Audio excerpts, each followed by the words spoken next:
Greetings, Quester, and welcome to the Bards Corner with Matt and Heather. And joining us today, a very special guest. So joining us on the show today, we have a very special guest, Martina Edoff from Sweden. So, hello Martina, thank you for joining us. Hello, thank you so much for having me. So Martina, you've got your album coming out on the 22nd of September. That's We Will Align. Now that's your third album, isn't it? Yeah, that's right. I'm so looking forward to it. So I've been working on this album for a year now, so it's going to be so good to finally release it. Yes. I've been listening to it quite a lot over the last few weeks, and I must say I've really enjoyed listening to this album. There's a few songs in there in particular that I absolutely loved. I mean, Turn Our Pages is so powerful, isn't it? Then there are others like Brand New World, which has got quite a bit of almost a folksy tone to it, hasn't it? Yeah, it's quite of a mix, but I try to make them, like kind of a similar style all through the album, and I hope I managed to do that, because I wanted to have this powerful feeling when you listen to it, and I want to reach out and touch the inner of the listeners. So I want the audience to feel what I feel when I'm singing. So hopefully I will reach out in that kind of feeling that I have myself. Yes. It really does carry over that sort of depth of feeling in those songs. That's good. Listening to some of the songs from Unity before as well, and Unity has a lot of the songs on there have quite deep meanings, don't they? So, for example, Unity itself is about wealth coming from inside of ourselves rather than material possessions. Can you tell us something about the meaning of the songs on We Will Align? Since I have almost the same feeling when I write my lyrics, it's kind of it depends on the listener.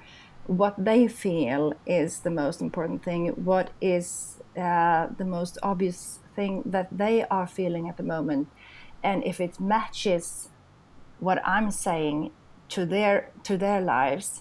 But from my point of view, it's like it's very important for us at this point in time that we realize what we have, what we are, that we come together and make something beautiful from it.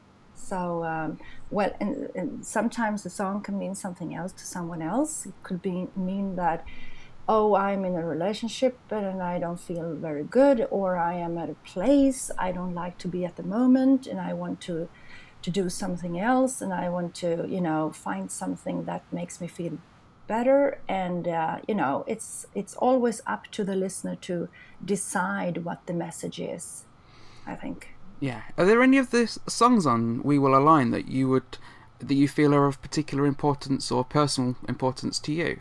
The We Will Align, I'm going through the lyrics in my head right now. It's so many lyrics at the same time, so I just have to sort them out. Yeah, it's a good thing to just have this, I wanted to share this feeling that, sometimes people can feel alone by themselves. Sometimes it could be like a message like if we are feeling like we want to have a change for the better. We are so many people who feel the same way, and if we just realize that, if we align, we can make things better together. I think that sort of feeling comes through particularly on songs like Brand New World, doesn't it?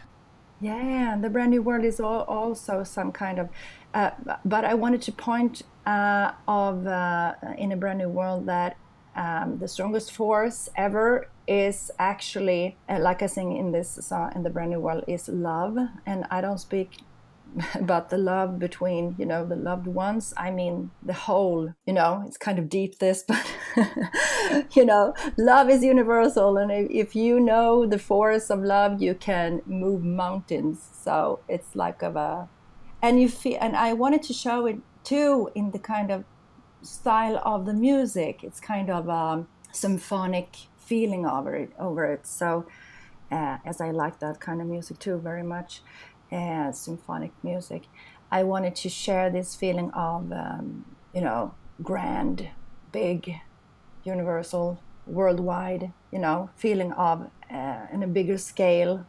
So everything, this is just emotions. Music is emotions, and that's my part of it. I want to share what I feel and what I want to say, and I do it through music because my instrument is my voice. So I'm trying to just share what I'm feeling. Other people have other ways to show what they want to share with others. So I speak through the music and the lyrics and my voice. Can you tell us anything about the creative process that went into making the album? Well, usually it starts with that I have melodies in my head and I write my lyrics down to the melodies, and then I start to ask people if they want to co-write with me. And when I come with a song that is already have a melody and lyrics, I let them do the music. Sometimes some musicians send me some music, and I listen to the music and I feel what kind of melodies it's going to be, and I put the lyrics on. And sometimes some other people, we just sit down and we start to play he plays on the guitar or something, and I just sing along, and I go home and I put some lyrics down. And sometimes we just come up with the same ideas, that maybe someone has an idea for a chorus and I put on the rest of it. So it's like in that way it used to go. So I start with the music, with the songs, and then we keep on going to do the pre-recordings, and then we set the musicians and we go into the studio and so forth.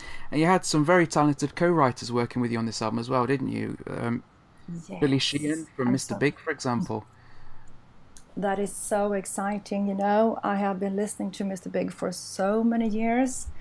I have admired them for so many years, and I had the opportunity last year to go on a tour they had a worldwide tour, and we had the chance to go with them for a shorter period of time when they had the European tour. And so we were there as an opening act for the Winery Dogs. And Billy Sheehan is in the Winery Dogs, and I always want to give space to the other artists, so I'm not just throwing myself out there and say hi. So I just keep myself not bothering them at all. But he was the one who came up actually, and was very, very down to earth, humble, nice, just such a nice person. So afterwards, in December, I think it was in December, I wrote him an email, and I said, I don't think that you remember me, but we were on the same tour, and I was just curious if I could ask you, what do you think about doing some co-writing? And I didn't expect him at all to get back to me, but he did. And he said, of course, if you come here, we can write together. So I flew over to LA, and we started to write some songs together. And that was just, a dream come true, since I have been listening to these guys for years. And, everything went so smoothly, so nice. And, so this one was the one I kept from that session. And I think it turned out to be really good. That's incredible. It really shows a quality of writing on the album. The way that things are arranged, the way it's recorded, the way that the vocals pair with the album. It really does show that a lot of effort went into that writing process, and that there was a lot of experience brought to the table in that writing process. And that's not all Billy Sheehan, because you've been in the music industry for some time now, haven't you? I have been in the industry for my whole adult life, and since I'm not 20 anymore, I've been in the business for 30 years. So I'm happy that I have my experience, actually, because I feel a lot more comfortable today than I did when I was younger. So of course I hope it shows in my work that I have done this for quite a while. I'd like to talk to you about your voice, actually, because you've got a very unique voice, haven't you? I was trying to explain to somebody a few days ago what your voice sounds like. It was very difficult to sort of categorize, because you've got like the power of someone like Ty Turunen or Shania Twain, but also you have a very bluesy element to your voice. Someone like artists like Jesse Galante, but you bring this entire uniqueness to it that's all Martina. And listening to your previous albums, it does seem like your voice has grown more powerful on this album. Yes, I think it's depending more of what kind of songs that I'm singing. My first album, I had the chance to do an album. I was just told that a friend of mine told me, do you want to do an album? Of course I want to. I want to do it immediately. And I took all my old songs that I had just to put together the first album. And then these songs that I have on my first album is a little bit more, a little softer, maybe you can call them. It's still rock music, or maybe it's a little bit more pop rock, or even a slash of country in it. So when I decided that I wanted to go exactly the way I wanted to, like I do on the previous one or on this one, it's more into what I want to do today. And maybe it sounds a little bit stronger now because the music is a little bit heavier. It definitely does feel like it's a heavier album. Although it has got some very folksy songs, quite not necessarily metal, but not as heavy. The first couple of songs on the album are quite heavy, but then you've got others like Face the Mirror, which seems like it's a rock song, but it seems like it's built to showcase your voice. Your entire vocal range seems to come through on Face the Mirror. I have always had a group that when I was growing up, I had one person that I was listening to very, very much. And I told myself when I was a teenager that if I could reach her range and her capacity of singing, I would be, that would be my goal. I don't know if I have done that yet, but that was my, main goal when I was a teenager. And the person I'm talking about is Ann Wilson of Heart. So I said, if I'm going to do a softer song, like a ballad like this, I wanted to do something that sounded a little bit like Heart. So that was my main thought when I wrote Face the Mirror. Funnily enough, when I was listening to that, it did put me in mind of Ann Wilson, so I think you can say you've achieved your goal there. Oh, thank you. One of the things I wanted to ask you actually was, who was your main musical influence, and where do you feel that most strongly comes through on We Will Align? But it sounds like you've just answered that question for me. Yeah, I've had others as well, but I think that Ann Wilson was my biggest role model when I was a teenager.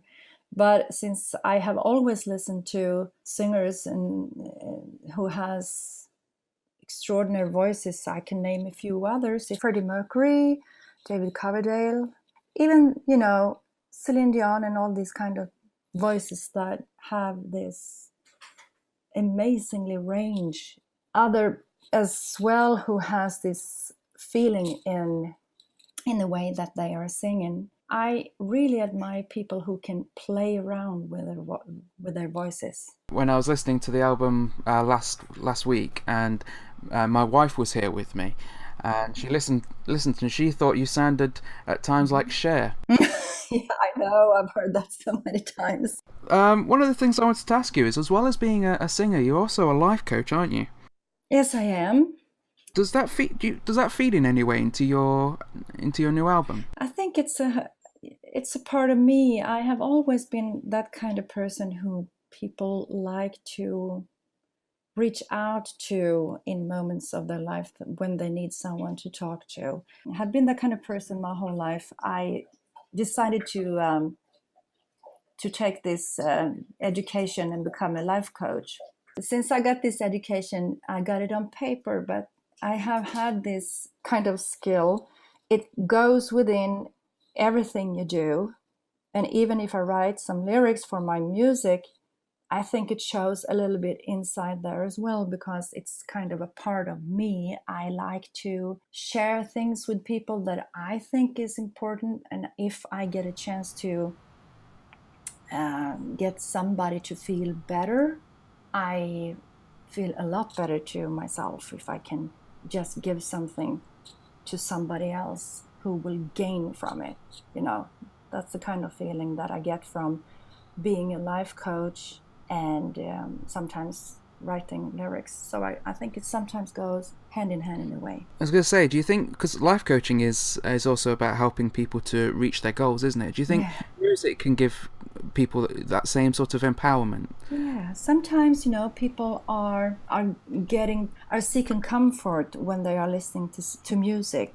If somebody is feeling sad or down or anything, and they just put on some music and just start to listen, sometimes you can feel something or hear something in there that speaks to you because you needed to hear that at that moment. And sometimes it can help somebody feeling better.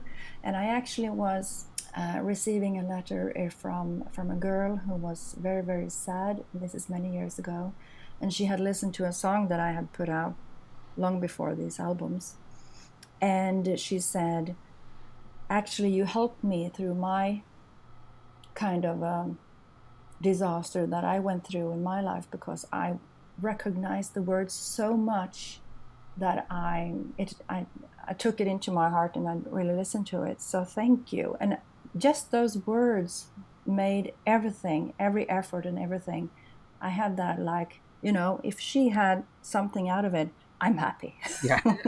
I suppose that drives you as well, isn't it, with your future albums and songs, to really put that feeling and effort into the work you're doing. It must be a real highlight to get something like that in the post. Yeah, that's the main goal for me. I love music, I love singing, I love writing. And if it reaches out to somebody who likes it too and gets something out of it, that's the completion. That's why I did it. So, changing tack a little bit, because you've toured quite a bit, haven't you? You've played with recent years with people like Taya, Epica. We mentioned Billy Sheehan already. What would you say is the biggest highlight you've got from touring? From touring, gosh, I have been touring since I was, early 20s, but then I was a backup singer. From my own albums touring, to meet the audience, to hang around with the musicians, to just being on tour and to experience the new places every day, the new audiences, the new people, the meetups afterwards when you go off stage, and just to go through the tour with the people around you.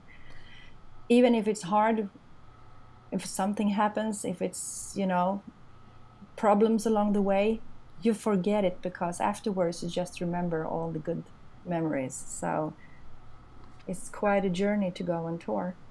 Do you have a favorite song to play live? Yes, I have had that, and I'm looking forward to new songs now. I like to see when people are getting involved in a way that I see that people like what we do. So when I have raised up the energy in the audience and people are going nuts, crazy, because they like what they hear, that's that's the beauty of it. And as I've said many times before, when more people know about the music that we're doing, and people are more, know of what they're going to see, and they have been listening to the songs, and they might know some songs beforehand, so they can sing along. That's that's wonderful to see, because if people sing along with you while you're on stage performing, that's kind of a connection that is undescribable. That is wonderful to see people. We're giving and receiving at the same time, and that is so cool. I've always thought it must be a huge rush to write a song, write some lyrics, and then have a crowd of people singing those lyrics back to you when you're on the stage. Yeah, it must give so much energy to that performance. It is. It's wonderful, because then it shows that people really like what you do. And it's like an energy wave, you know, if you put something out and the receiver turns it back in a positive way, that is just beyond words. It's wonderful. At what point in your life, Martin, because you mentioned that you've been a singer your entire adult life, at what point in life did you know you wanted to be a singer? Since childhood. I wanted to become a singer when I was a child, and I have I don't know what you call it in English, but we have this, you hold into a little handle with a string between, and you jump up and down. What do you call this? As a child, I had this. Like skipping rope? Like you're swinging it around yourself and you're jumping on it. Yeah, we call that a skipping rope. Yeah.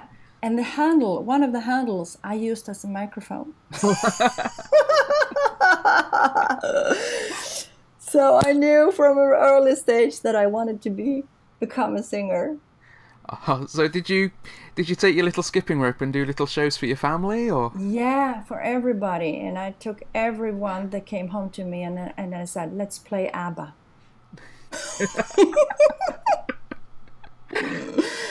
Oh, can you imagine? That must have been a lot of fun. Yeah. It was all about the music every time. But yeah, so it's nice that that's something that you've been able to reach, because I think a lot of people when they're young, they think, oh, I'd love to be a musician or I'd love to be a singer, but you know, life doesn't always work out that way. So what would you say to any young people listening who have that same goal, that same dream to be a singer or another type of musician? Just stick to it. If you have this urge and this determination that you absolutely know what you want to do in your life, just stick with that feeling and be determined the whole way. Even if somebody tells you along the way, no, it's not good for you, you should be doing this or that, just go with that inner feeling that says that I know what I want to do and I'm going to do it. That's incredible. Now, I didn't actually get to see this because I was unwell at the time, but you played my hometown last year in Nottingham. Oh, yeah. What did you think of my hometown? Wonderful, wonderful. Really, I would love to come back. We were there for a few days and I really, really liked that place, yes. So it was for the Rockingham Festival, wasn't it? You were on the Sunday, is that right? Yeah, it was Rockingham. Wonderful audience, wonderful place. Everything was so good arranged, and I would love to come back, yes. That's great. We'd love to have you back, and hopefully I can get to see you that time. Yeah. So, is there any chance of us seeing you in the UK soon? Yes, we're working on a tour. I think it's almost set and done, and we're going to go to the UK in October, so it's quite soon. Okay, so where can we get the details of that? Will that be coming out through your website, through Facebook? Yeah, Facebook first of all. First, not the private one, the other one that only says my name on it. There is all the information, and I think it should be up soon, or if it hasn't already been, the dates on the UK tour. Yeah. So what songs are you from We Will Align, do you think, that you're really looking forward to bringing with you on the tour? I'm going to play the new songs. I don't know if we're doing the whole album, but hopefully we'll see. We haven't started to plan that yet, but a lot of songs from the new album, of course. And I really like to sing, and I really like the song Turn of Pages. So that's one song that I'm really looking forward to perform. That's good, because that's the one I really want to see live as well. Yeah. That's great. Well, thank you so much, Martina, for talking to us today. Thank you so much. Before you go, is there anything you'd like to say to your fans here in the UK? Yes. I really want you to, if you have been thinking about maybe I should go, and you're not sure, I want you to go, really, because I want to see you. I want to sing for you. I want to sing with you, and I want to make an extraordinary night together with some music, because sometimes when people ask you, are you going to go and watch that artist performing over there, and they say, maybe, I don't know, but if you go, I promise we'll do our best to make this night special for you. So I really want people to go out and see people who comes to touring, that the audience comes there. It's much more fun. And bring the energy. Yeah, absolutely. Brilliant. Well, thank you so much for talking to us today, Martina. We can't wait to see you on tour. Thank you so much for having me on your show. Farewell, Quester. To find out about other productions by the Meddlesome Meeples, then check out our channel or rendezvous with us at meddlesomemeeples.com. Until next time, Quester, farewell and keep thine axe sharp.